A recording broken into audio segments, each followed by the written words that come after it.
All right. So thank you everyone for coming to the February 4th Zoom lecture by Sharee Solow for the American Conifer Society. Sharee is a garden designer, a well-known garden designer in the Philadelphia area, and we met her last year at the Philadelphia meeting. I was so glad she introduced herself. She has a lot of experience working with conifers and designing gardens. And Sharee, thank you. It's all yours. Oh, okay. That's brief. Yay. On we go. Oops. Oh, shoot. Did I turn you off?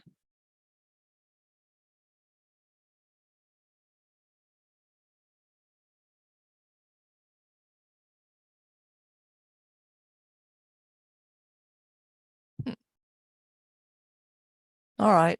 Where did it go? Best laid plans.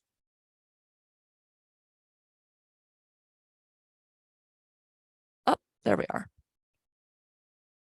There we are.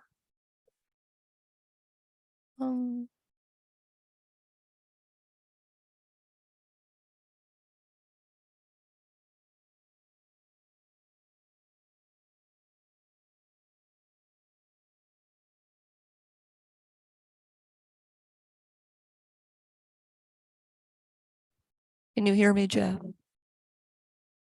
Zoom quit. Yes, you're good. We still have you.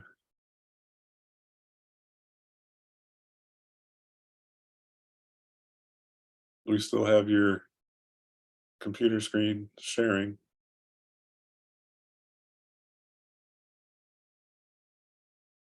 Nope. I have that error message again. What's it saying? We have you here. She doesn't have control of her. Oh, She's gonna have to come back in. do you need to go out and come back in? Oh, no, it's working. Nope, it looks like we got you. I have a little. Good.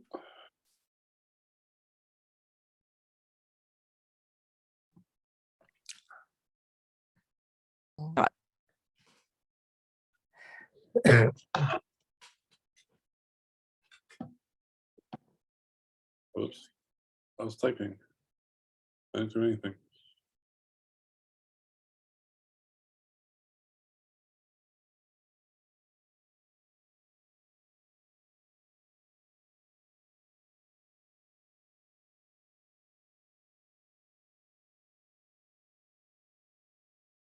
Okay.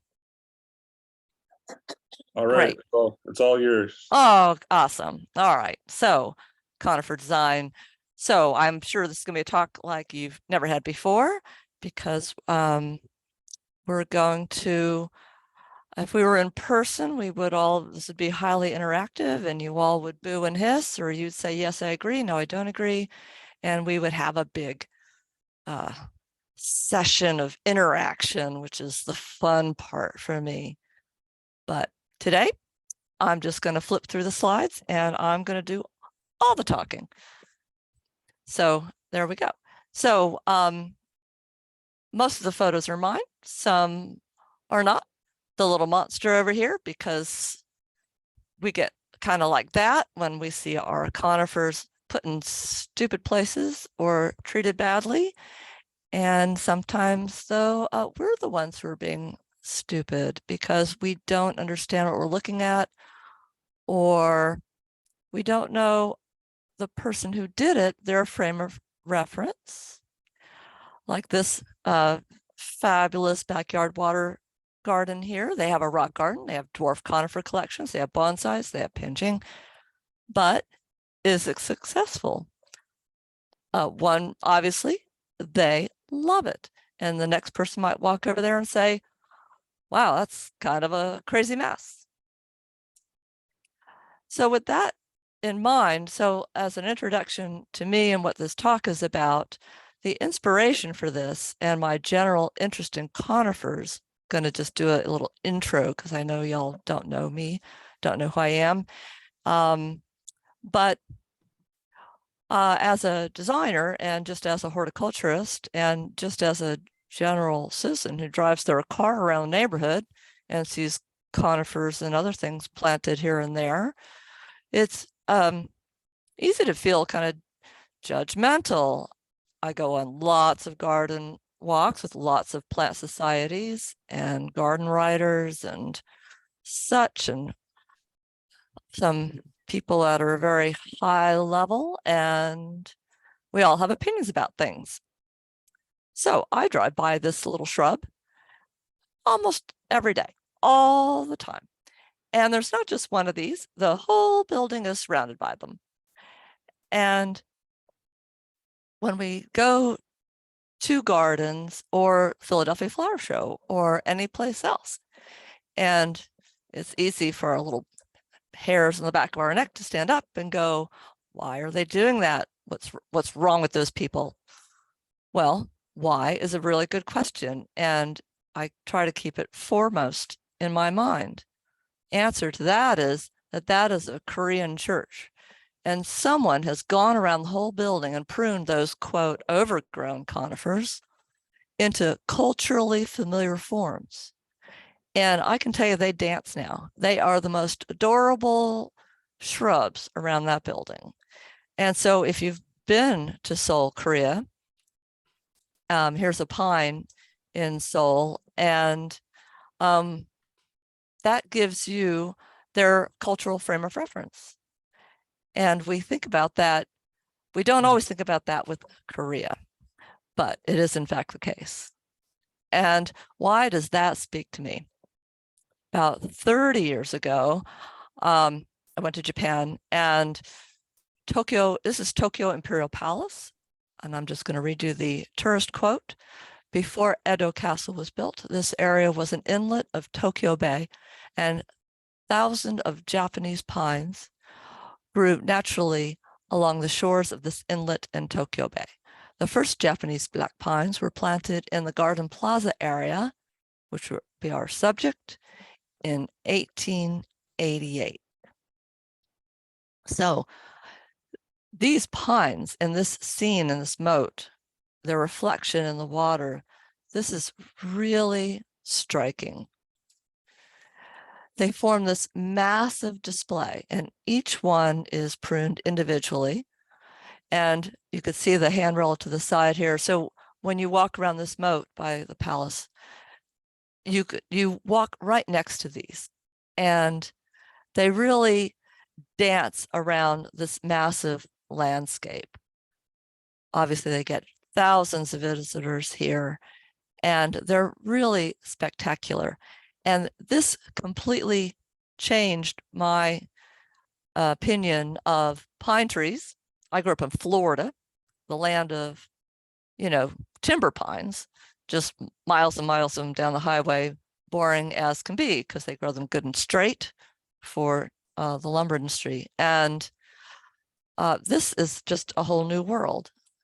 So with that as our frame of reference, so today's topics for your consideration, we have some time to think about in design. There are a couple things. One is choices, and that would be why we choose plants.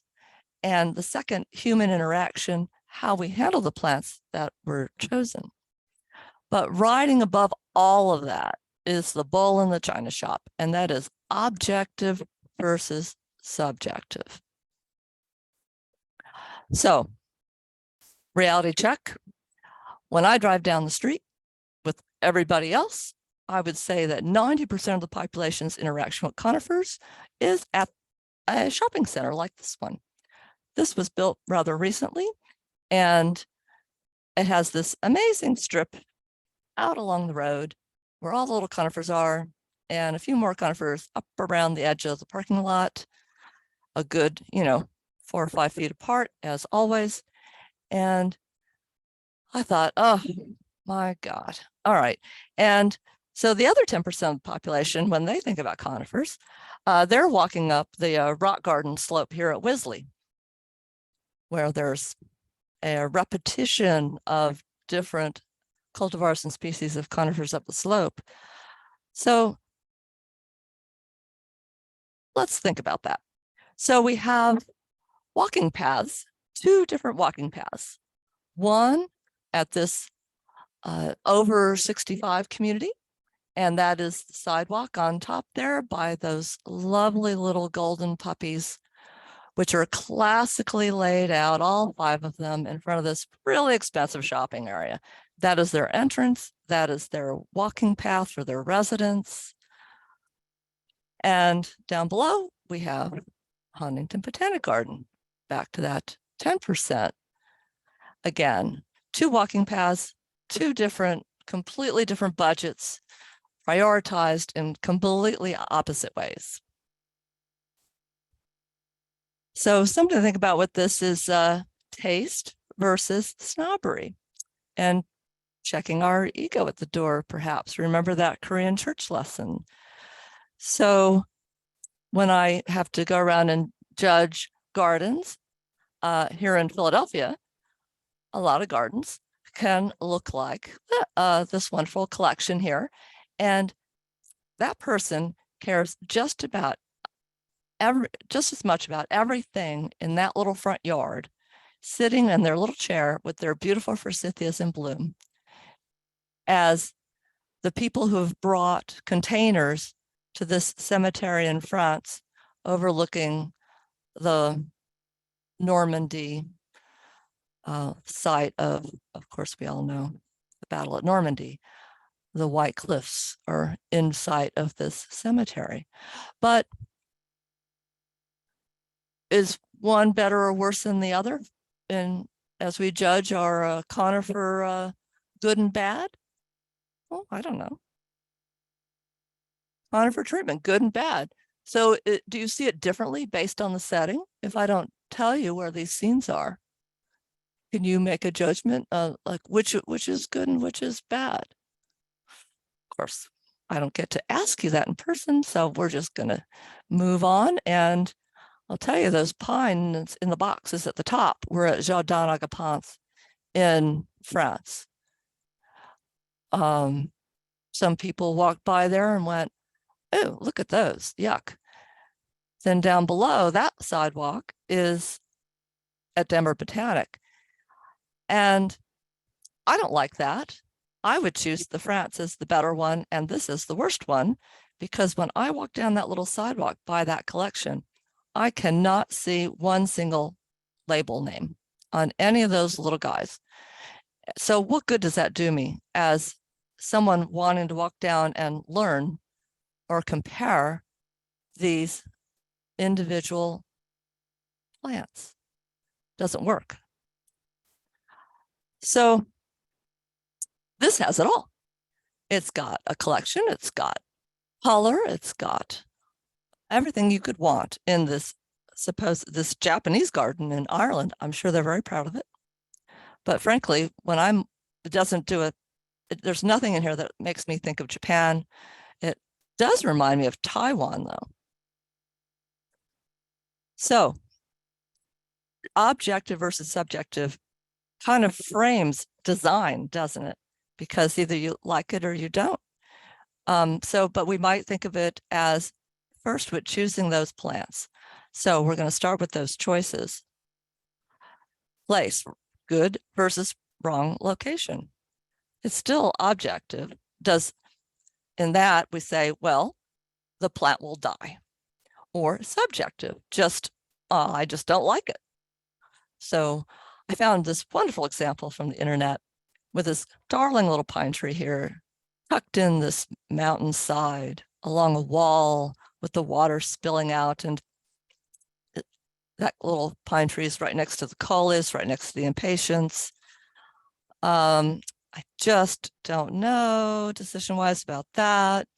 Here's a pine by the water again. Same idea, different place, different situation. So whether one is good or bad or the other is still, again, objective, subjective. Usually everybody thinks of the good location for conifers as something like this, a big naturalized setting, Well, it's a lot easier to be naturalized when you're in a huge space. Like here in Graz, Austria, these are darling. I love this arrangement with the conifers around this designed space. It doesn't have to be, it's natural, but it's designed, it's control. How about city conifers? So if you walk down the street in France and you look up at a building, man, there is nothing natural about that. But I think it's a really good choice to put conifers up in these building balconies and along the edges of that one on the side could even be a parking lot.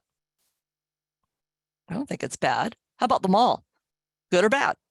Well, yes, it is a real tree. I have been to malls where they put full-size trees in there and the entire tree is artificial, but these are real, and it's a little pine tree. And boy, was I surprised when I saw that.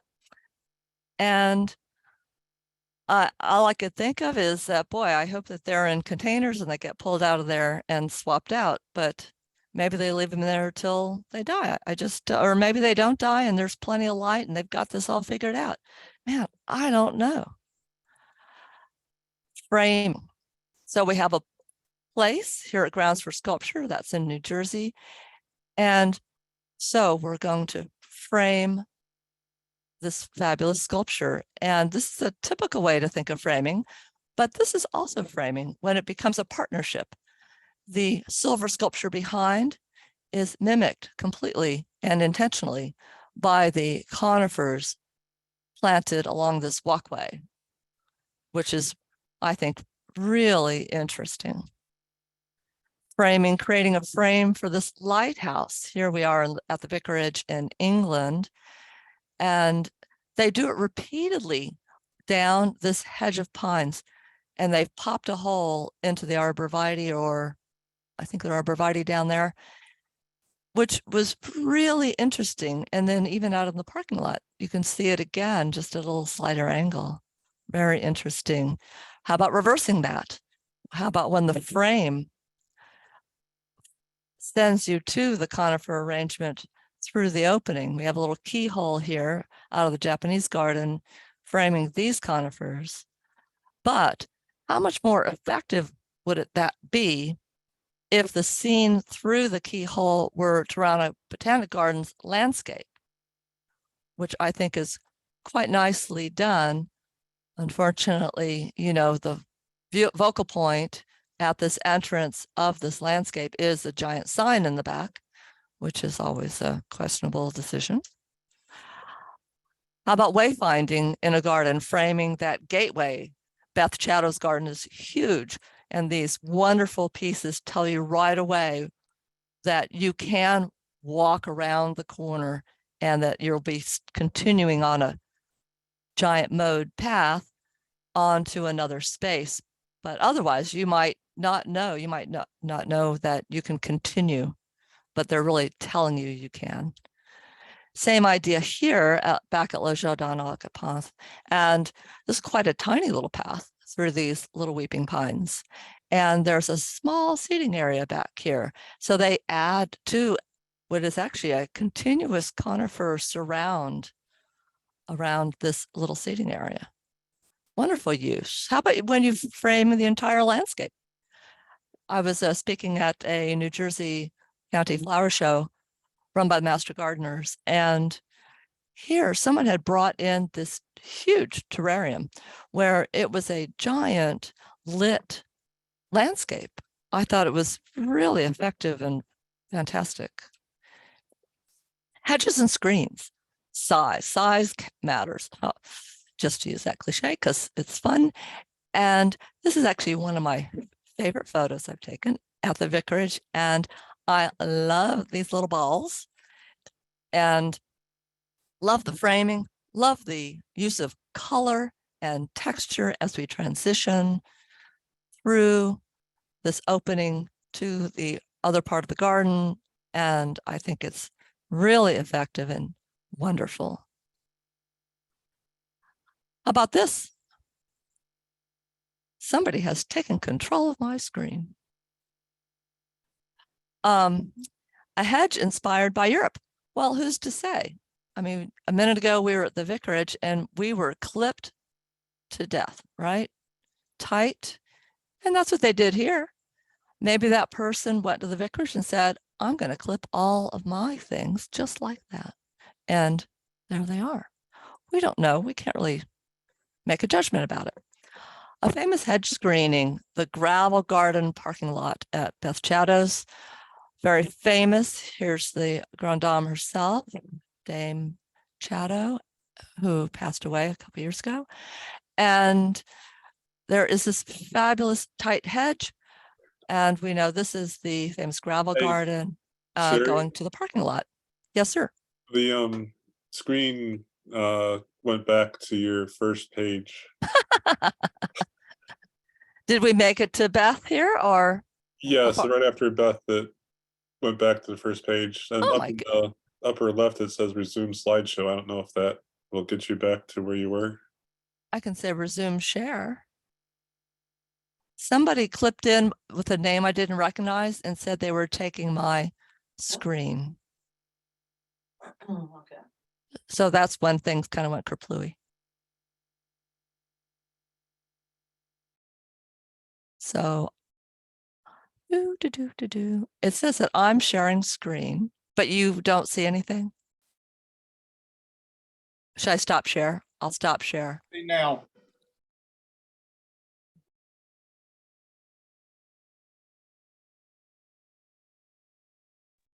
It started working just before you stopped sharing.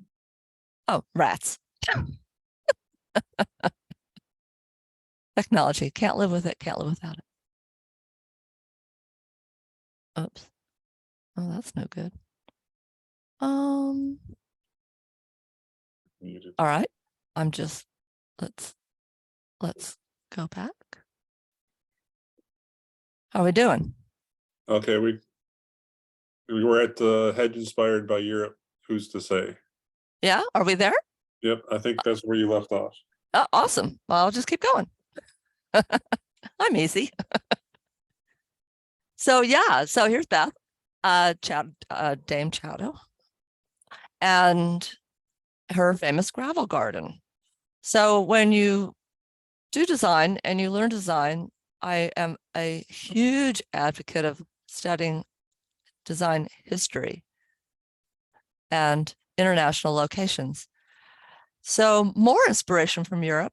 I can tell you this family that I walk by the sidewalk and they've let these yews grow above their privet hedge and she has them all the way down shaped into little balls sitting on top of her hedge.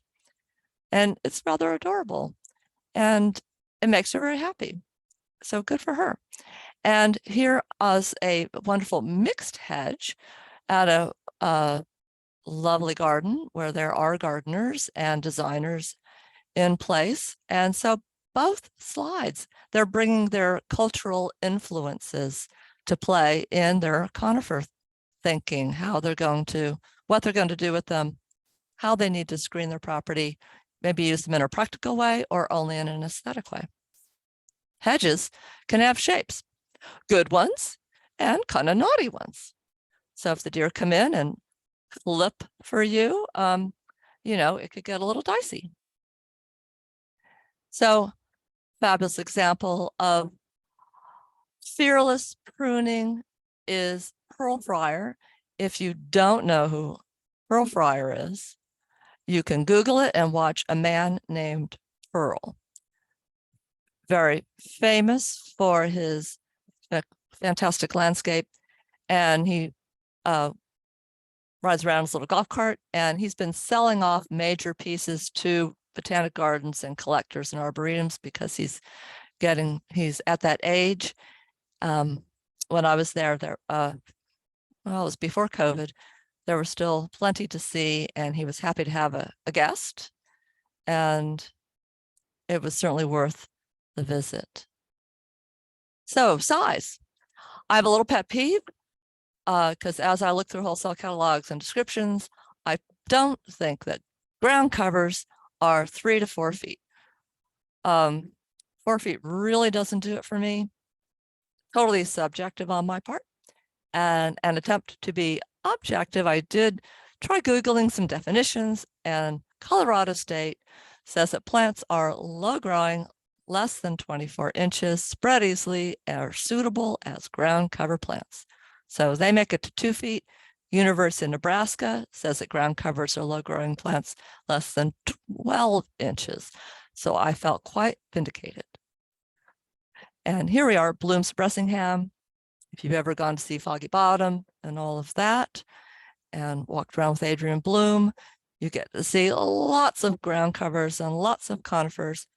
Some of this is heaths and heathers, which are not conifers, but you could do the same thing with junipers. So attributes that people like to play with are foliage color. Sometimes it's a good idea, sometimes it's not such a good idea. This one up above, I picked it because it has a tag, and I thought you'd like to see at least one plant name. Blooms of Bressingham. We have this really obvious example of color contrast, yellow and black. We like to do that a lot. I see that in every country, all the way across the United States. Black and yellow, black and yellow. That's fine, makes everybody happy. Also in England, here in front of the Radisson where I was staying, or did I just walk by it? We have this wonderful example of foliage contrast color. And just the most playful pruning job. I thought it was hysterical. And I thought bonus points for Radisson for saying yes to this really fun landscape design in an urban place where it's hard to keep things alive out in a place like that. Color contrast done right. Here at Grounds for Sculpture, we have this wonderful arborvitae hedge contrasted with these wonderful verticals in blue. And it's no mistake that that lower planting area are in lighter greens into yellows. So I think this is fantastic. And not scared of color at all, back to Bloom's of Bressingham, or form, is this simple example, which you see everywhere in that landscape. Yellows and blues and verticals and shaggy and hard lines, linear, everything going on. Another example at Bloom's of Bressingham. Again, same idea. Tight, shaggy, vertical, horizontal, everything you've got going on everywhere. Lots to see, lots of contrast. Pretty exciting. Other attribute, seasonal. The big thing with seasonal is what it looks like in the winter, because our conifers like to hold that snow a little bit and look quite interesting with all the forms. So they're often chosen in landscapes for design because they're green in winter. And the big problem is that I don't get to choose them because they don't have flowers. No matter what, everybody wants to have color, and with the grasses, brown is not a color, and with plants, sometimes green is not a color for the general public. Remember the 90% lesson versus the 10% lesson. Fall color kind of works for some people. Got to wait all year for it to happen, and that's tough for some people. Easier to digest are these little, I think they're Hollywoods up here on this commercial planter with wonderful little begonias and yellow grasses popping out underneath. And down below in Japan, forget the plant giving you the interest in this. And what if we build the structures that embrace these pine trees, and we get yet another level of interest in the winter. More with the attributes, specimens. We love to make conifer specimens. Honey, we're all specimens because everything in the right place can be a specimen. Here we have a ruin in France. Classic example as they overlook the valley below. Off on the other side, we've got a silver plume Douglas fir jammed up against a boulder at Betty Ford Alpine Gardens in Vail, Colorado. So one romantic and the other's rather pedantic. So my question would be, is this little Douglas fir a specimen. He's got a great big tag, bigger than he is. And so I bet that they consider that a specimen. This is a diva. When you've got a diva like this, you only need one to make the show happen. And she reflects down in the pond, and she's being everything she can be. This is also a diva here in France in their yard. And once again, standalone, looking great. So if you've only got one, how about make it with a curvy shape? This little twisty-do at Blooms of Bressingham is well photographed. A lot of you out there probably have a photograph of this or saw it and know exactly where that is. Maybe the road less traveled, Elizabeth Park, a wonderful park with a rose collection. And they have trained a little walkway. And we've seen this walkway done in lots of gardens, but here's our example for today. So some people set their specimens off with volcanoes. Oh my goodness. So I was driving down the street near my house and they were installing this. And I thought, oh my goodness, why? I don't know why, but it is still there today.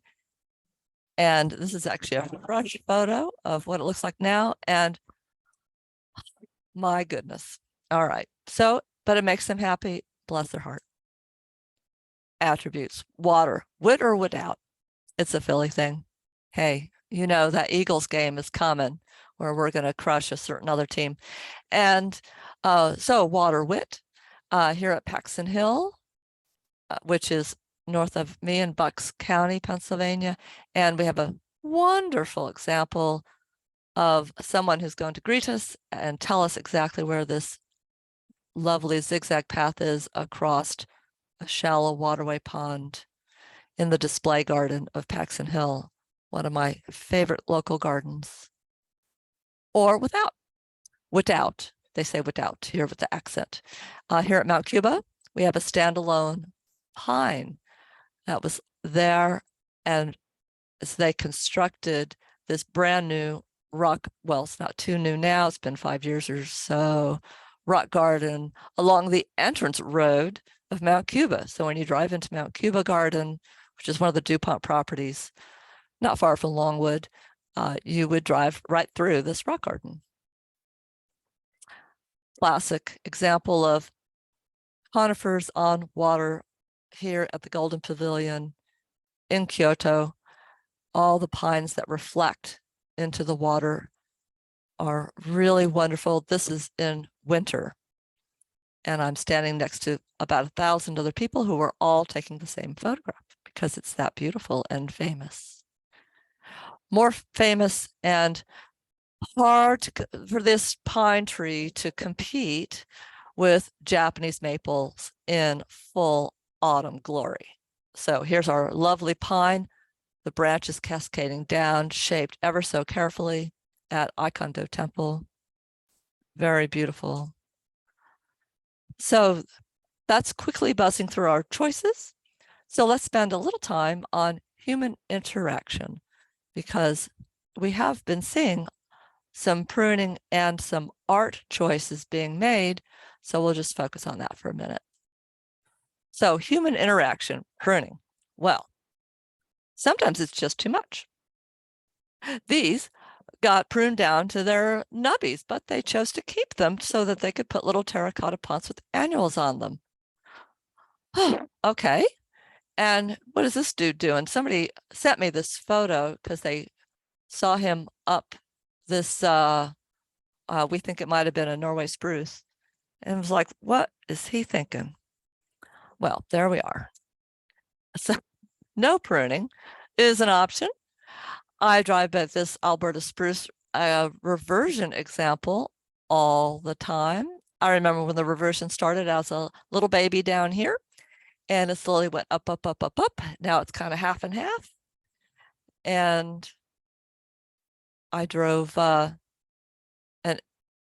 friend of mine who is a life time expert nursery grower buy this, and it didn't occur that to them that this was a reverting Alberta spruce. I had to point at it and say, look, that's one of my favorite examples. And they went, oh my gosh.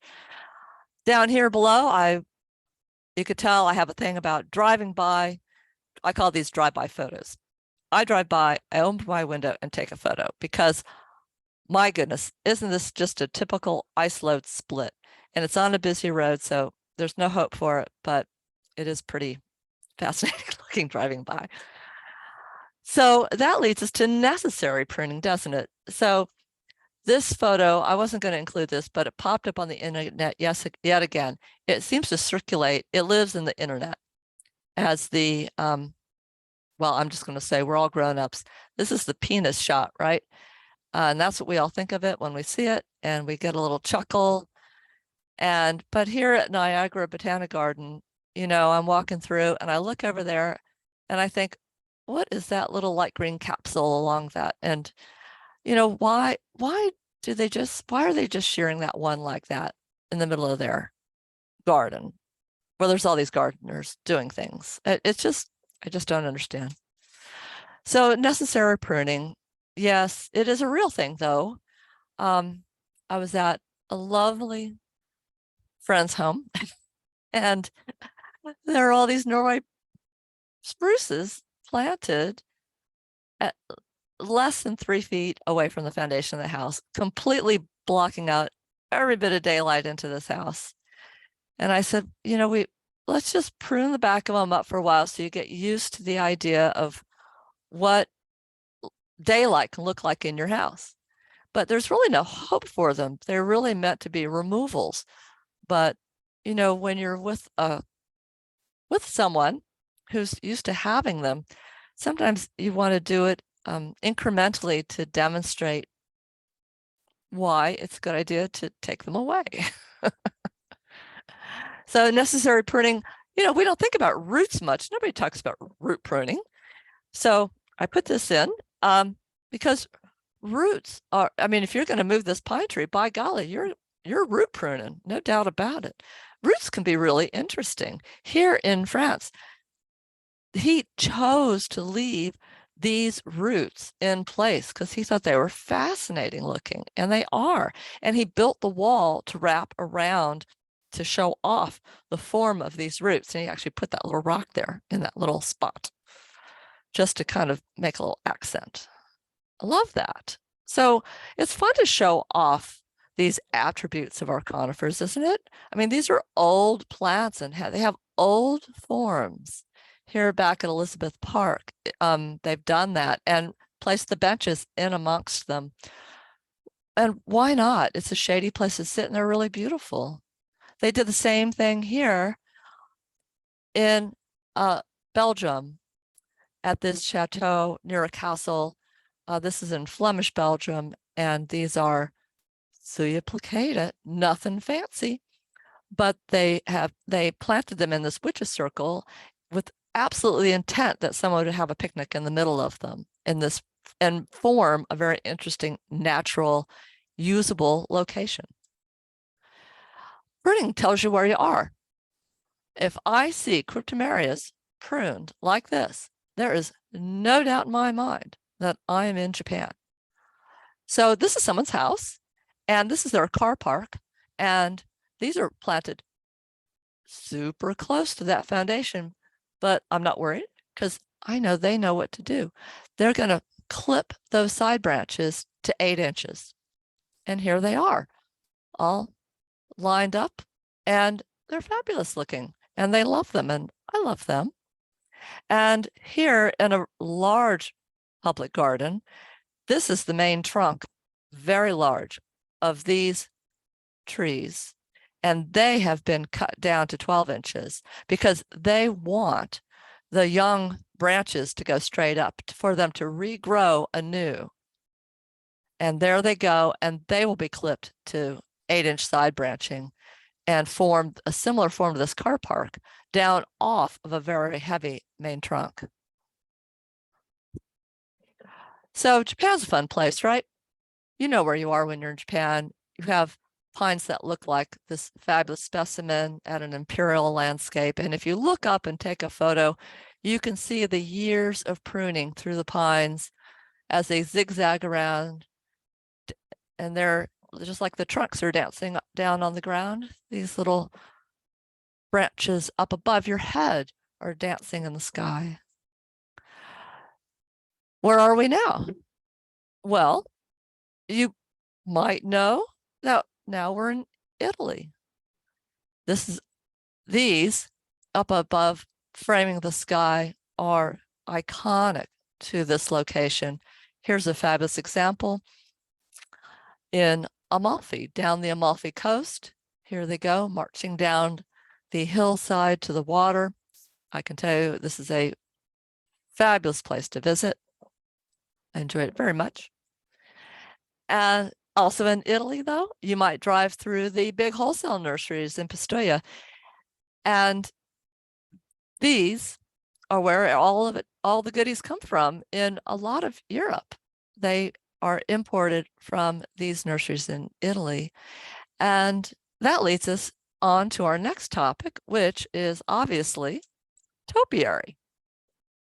Well, so I go on a garden walk and I'm going up the driveway past this little brick wall, and the owner is delighted that I'm there because he knows I do bonsai and wants to show me his bonsai. Well, he's referring to this little guy, this juniper at the bottom of the driveway, and his maple and other things that he has planted in this entryway. And well, do you say, gosh, you know, they're not really bonsai, but you've done a good job with your topiary. But he's going to be insulted. So, you know, you have to think about that judgmental self-view again. So I was very amused when I was researching this talk to find this inspiration. Topiary gardens, a trend that's here to stay.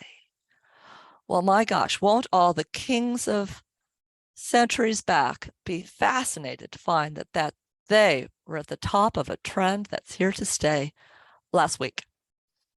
Amazing what marketing people will do with ancient forms. And they even named this prunus Bonaparte in honor of this magnificent event. So the Parc de Bagatelle in Paris. So this is a big rose garden in Paris. I highly recommend it. And boy, do they know how to topiary. Look at these pointy guys that punctuate this curvaceous rose garden. So remember, roses are loosey-goosey. They're all over the place. But this garden is given form by clipped conifers and, of course, the ubiquitous boxwoods. Where would we be without the boxwoods? Again, same idea, different day. Here we are at Hampton Court in the King's Garden in Paris. Very famous landscape outside the Orangerie. Here you can see it's quite hot outside. This was during the Hampton Court Festival, and it was 100 degrees. People were passing out beet red. And the Red Cross unit was very busy handing out salt tablets as we drank our Pims. And if you've always wondered how they get all those little guys to look identical, they have metal frames. So I took a photo here so you can see the metal frame, and this little shaggy hair guy over here, he's going to get that metal frame dropped on there if it isn't there already, and it's been allowed to grow out because it's not like they only have one of those.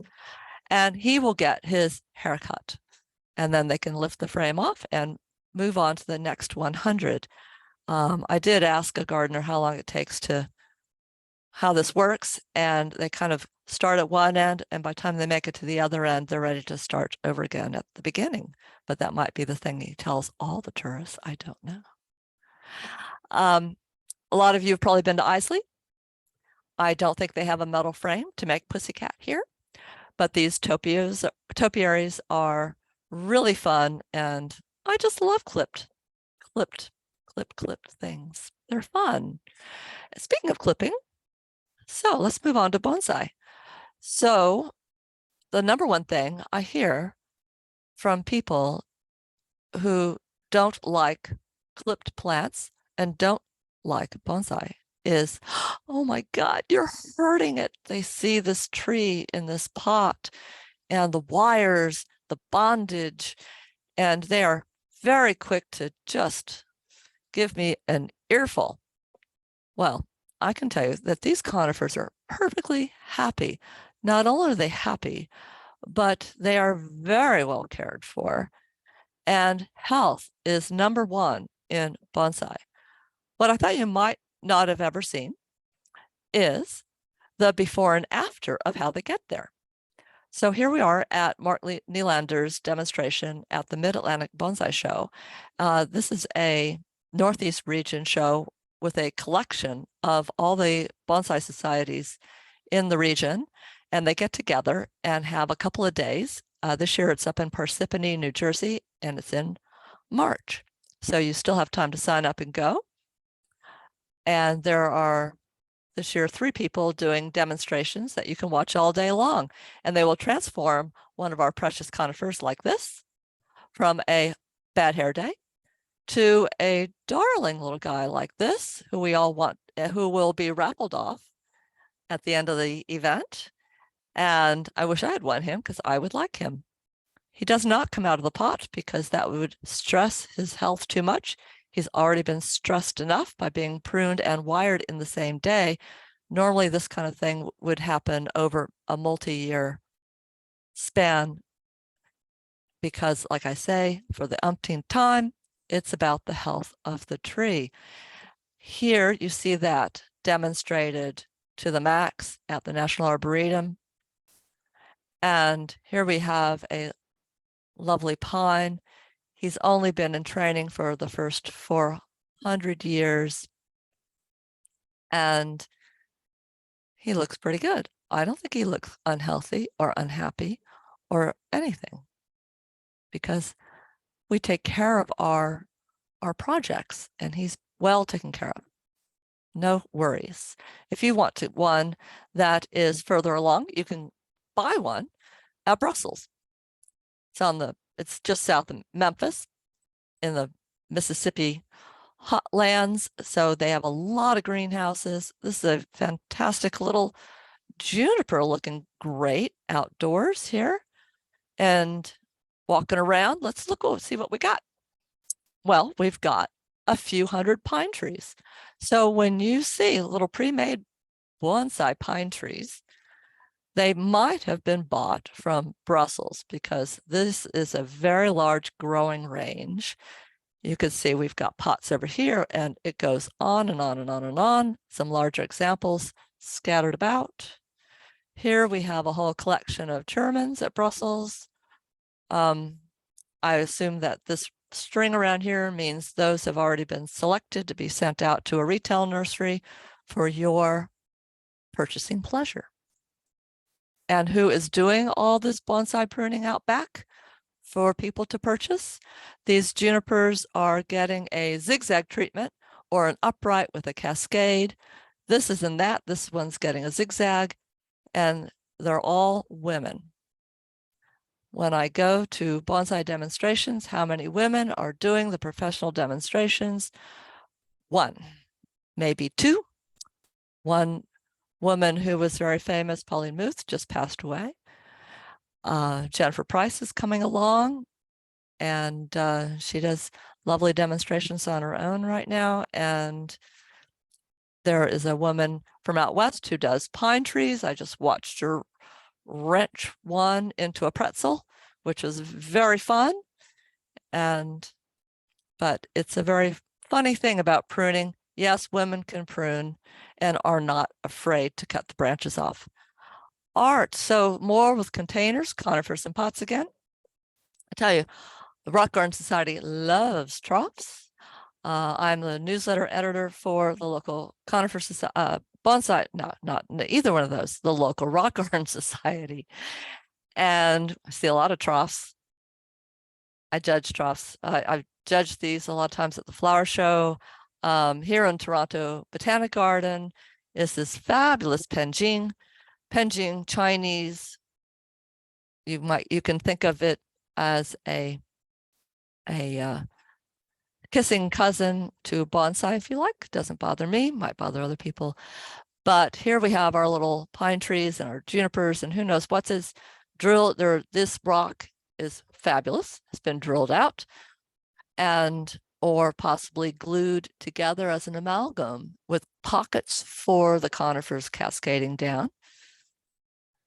And this little brochure arrived at my house the other day. Talk about good timing. Man, so you can just have an instant hedge and not even worry about a thing. And you could just drop that right into a trough and call it a day. How fun is that? So, but we're probably going to think more about Wisley here. When we think about rock gardens, we do think about that big rock garden slope I showed you before with big cascading or round or fabulous specimens of conifers. And down below here, we have the Betty Ford Alpine Garden at Vail, Colorado. Now, if I didn't tell you that was the Betty Ford Alpine Garden, would you think that was a rock garden or a garden with rocks?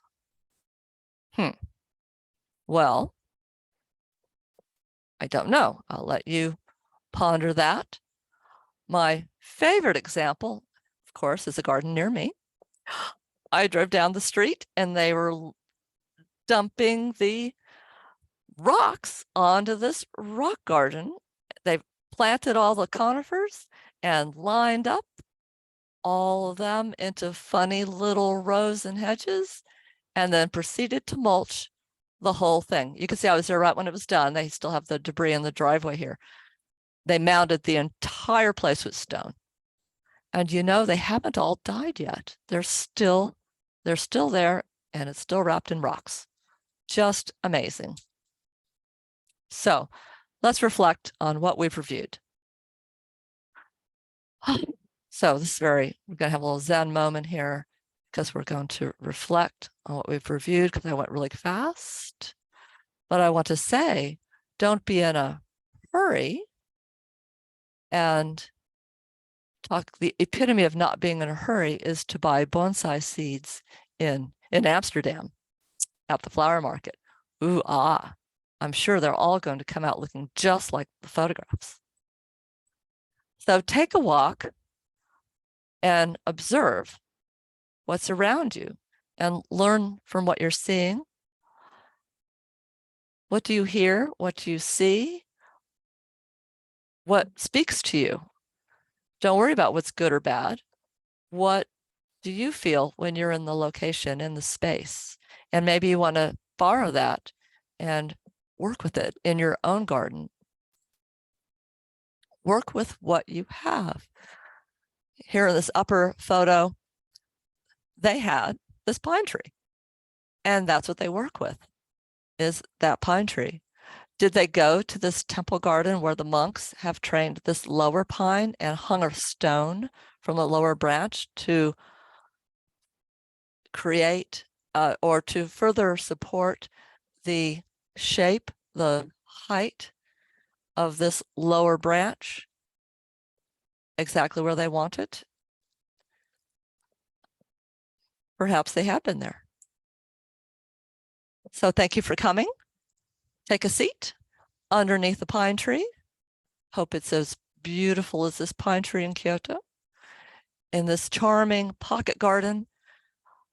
If only all of the US cities had pocket gardens at every corner like this, where you could sit and for a moment be in nature on a main road with thousands upon thousands of tourists walking by.